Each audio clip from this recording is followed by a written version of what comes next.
Au nom du Père et du Fils et du Saint-Esprit, Roi du ciel, consolateur, esprit de vérité, toi qui es partout présent, toi qui remplis tout, trésor de grâce et donateur de vie, viens et demeure en nous, purifie-nous de toute souillure, et sauve nos âmes, toi qui es bonté. Alléluia, Alléluia, Alléluia. Il est bon de fêter notre Dieu, il est bon de chanter sa louange. Lui qui guérit les cœurs brisés et soigne leurs blessures. Alléluia, Alléluia, Alléluia. Le Seigneur soit avec vous et avec votre esprit. Lecture de l'Évangile de Jésus-Christ selon saint Matthieu. Gloire et louange à toi, Seigneur Jésus.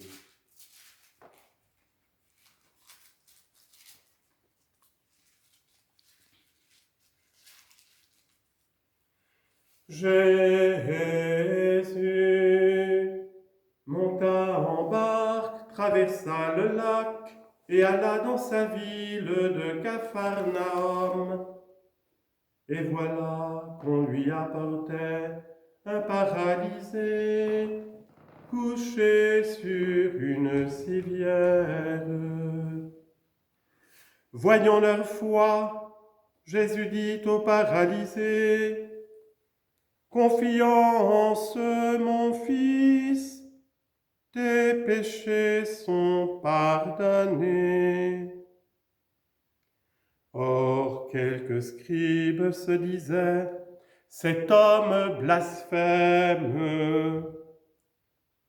Mais Jésus, connaissant leurs pensées, leur dit: pourquoi avez-vous en vous-même des pensées mauvaises? Qu'est-ce qui est le plus facile, de dire tes péchés sont pardonnés, ou bien de dire lève-toi et marche? Eh bien, pour que vous sachiez que le Fils de l'homme a le pouvoir sur la terre de pardonner les péchés. Alors il dit au paralysé: lève-toi, prends ta civière et rentre chez toi. L'homme se leva et rentra chez lui. En voyant cela, la foule fut saisie de crainte et elle rendit gloire à Dieu qui a donné un tel pouvoir aux hommes. Acclamons la parole de Dieu. Louange à toi, Seigneur Jésus. Frères et sœurs, cet évangile est extraordinaire. Jésus nous donne un double enseignement. Il n'est pas venu d'abord et seulement pour chasser les démons, pour ressusciter les morts, pour guérir les malades. Il n'est pas seulement venu pour panser nos blessures, et c'est déjà tellement extraordinaire qu'il soit venu pour cela. C'est tellement extraordinaire, mais il est venu pour infiniment plus. Il est venu nous arracher à l'enfer, arraché à la damnation. Il est venu pardonner tous les péchés de l'humanité, depuis Adam, le premier homme, qui a désobéi à Dieu, jusqu'au dernier homme, en rassemblant tous les peuples, toutes les nations, toutes les langues, toutes les races, tous les pays de la terre. Chaque personne individuellement, depuis le premier Adam jusqu'au dernier homme, est embrassé par le salut de Jésus, qui a versé son sang très précieux, le sang de l'agneau pur, saint, immaculé, le saint de Dieu, le saint loin, l'unique de la très sainte Trinité. Par son sang, tous les péchés de l'humanité sont pardonnés. Et j'aime cette finale. En voyant cela, la foule fut saisie de crainte et elle rendit gloire à Dieu qui a donné un tel pouvoir aux hommes, parce que ce pouvoir, Jésus ne l'a pas gardé, il n'en a pas gardé l'exercice pour lui-même. Il a choisi des hommes et des femmes sur la terre pour être ses instruments, ses ambassadeurs. La toute première, c'est la très sainte Vierge Marie. Toute l'humanité du Christ, toute sa sainte humanité nous est venue de la Vierge Marie. Le mystère de l'incarnation s'est réalisé à travers la coopération de l'acte de foi de la Vierge Marie, qui a dit « Voici la servante, voici l'esclave du Seigneur, qu'il me soit fait selon ta parole. » La Vierge Marie est la colonne de la foi. Elle est la porte du salut et de la foi en Jésus-Christ, elle la première qui a cru. Élisabeth, remplie de l'Esprit Saint, s'est écriée « Mais d'où m'arrive ce bonheur ? Que vienne à moi la mère de mon Seigneur, ô Kurios Adonai. Car voici qu'à l'instant où ta salutation retentit à mes oreilles, l'enfant a bondi de joie, d'allégresse dans mes entrailles. Le petit Jean-Baptiste a confessé le Christ dès le ventre de sa mère. Et c'est Élisabeth qui l'a confessé verbalement, qui a confessé la maternité divine de la Vierge Marie, qui est biblique, mais pour cela, il faut la plénitude de l'Esprit Saint qu'a reçue Sainte Élisabeth pour le confesser. Et c'est la foi de l'Église universelle depuis les origines jusqu'à aujourd'hui. Mais le Seigneur Jésus, dans son immense miséricorde, a aussi choisi les prêtres. Alors, nous sommes tous les baptisés sont prêtres, prophètes et rois. C'est ça le plus important. Mais il y a une autre participation au sacerdoce du Christ, qu'on appelle la participation ministérielle, pour être les serviteurs du troupeau, à travers les 7 sacrements de l'Église, depuis le baptême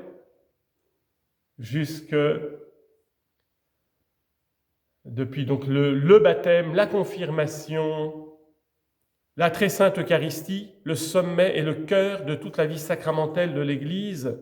Jésus qui nous a dit « Je suis le pain vivant descendu du ciel, qui mange ma chair et boit mon sang demeure en moi, et moi je demeure en lui. » Et le sacrement du pardon des péchés que Jésus a donné à ses apôtres, le soir même de la résurrection dans l'évangile de Jean, Jésus souffla sur ses apôtres et leur dit « Recevez l'Esprit Saint, ceux à qui vous pardonnez les péchés, ils leur seront pardonnés, ceux à qui vous les maintiendrez, ils leur seront maintenus. » C'est incroyable ce pouvoir que Dieu a donné à de simples créatures, à des hommes qui sont eux-mêmes des pécheurs, mais qui agissent in persona Christi, quand le prêtre répète par obéissance au Christ « Ceci est mon corps, ceci est mon sang ». C'est Jésus qui agit, c'est Jésus lui-même à travers le prêtre qui prononce ces paroles, et c'est la puissance du Saint-Esprit qui réalise cette transformation substantielle du pain et du vin dans le corps et le sang de Jésus-Christ. Et cette transformation, seule la foi peut l'atteindre et la confesser et la recevoir. Parce qu'extérieurement, rien n'est changé. Le pain et le vin gardent leur qualité physique. Ça a toujours le goût du pain, ça a toujours le goût du vin, et même les effets si vous en buvez trop. Mais la foi nous fait reconnaître la présence invisible mais substantielle du corps et du sang, de toute l'humanité et de toute la divinité de Jésus-Christ notre Seigneur, qui nous a dit au chapitre 6 de l'évangile de Jean, « Si vous ne mangez pas la chair du Fils de l'homme, et si vous ne buvez pas son sang, vous n'aurez pas la vie en vous. Quiconque mange ma chair et boit mon sang demeure en moi, et moi je demeure en lui, et moi je le ressusciterai au dernier jour. » Il y a enfin les sacrements de l'ordre, avec ses 3 degrés, le diaconat, le presbytérat et l'épiscopat, et le sacrement du mariage, que les époux se donnent l'un à l'autre, se reçoivent l'un de l'autre, et dont le prêtre est le témoin. Le prêtre bénit ce mariage, mais la particularité de ce sacrement, c'est que les époux en sont à la fois les ministres et les récipiendaires. Alors en ce jour de ma première messe, il y a 25 ans, jour pour jour, heure pour heure, eh bien, les miséricordes de Dieu sans fin, je les chanterai. Seigneur, merci de tout ce que tu as fait pour ton pauvre pécheur, ton pauvre enfant pécheur que tu as tant de fois arraché à la damnation par le pardon de ses péchés. Seigneur Jésus, je te remercie de tous ceux que tu m'as permis de rejoindre par l'évangélisation, par le témoignage, par l'enseignement. Pardon aussi pour toutes mes infidélités et tous mes péchés. Je demande pardon à tous ceux qui auraient pu être blessés parfois par mes incompréhensions, ma dureté de cœur, par mes erreurs, par tout ce qu'il y a encore en moi de trop charnel. Priez pour ma conversion, priez de grâce pour ma conversion. Tous ensemble, regardons le Christ, lui qui est capable de nous régénérer. C'est ça le don de la foi. Il suffit du plus petit acte de confiance et de foi en Jésus et tout est pardonné et vous êtes ressuscité pour une vie nouvelle. La grâce de la nouvelle naissance que nous célébrons dans le sacrement du baptême, elle n'est pas une fois pour toutes dans notre existence. C'est chaque jour, nous dit l'apôtre Paul, chaque jour, chaque instant qu'il faut mourir au péché, chasser le démon, arrière Satan, comme Jésus le dit avec autorité. Tes pensées ne sont pas les pensées de Dieu, mais les pensées des hommes. Si nous nous enfermons dans les pensées humaines charnelles, nous sommes comme des marionnettes entre les mains du diable, de Satan, le menteur et l'homicide des origines. Au nom du Christ Jésus, dans la foi au Christ Jésus, nous avons autorité. Le Saint-Esprit de Jésus nous donne autorité sur toutes les puissances infernales. Et je voudrais en ce jour, par cette vidéo, par cette transmission sur Internet, au très saint nom de Jésus, j'ordonne à tous les démons qui prétendent, qui croient dominer Internet pour corrompre l'humanité et l'enfance de l'humanité, au nom de notre Seigneur Jésus-Christ, je leur dis « Arrière Satan !» par l'intercession de Saint Michel Archange et de la Vierge Marie qui terrasse et écrase la tête du serpent de son pied, de son talon de Vierge Immaculée, je dis « Satan, arrière !» et que Internet appartienne au Christ Jésus et à lui seul pour la gloire de son Père et le salut de nos âmes. Et Amen. Gloire à Dieu.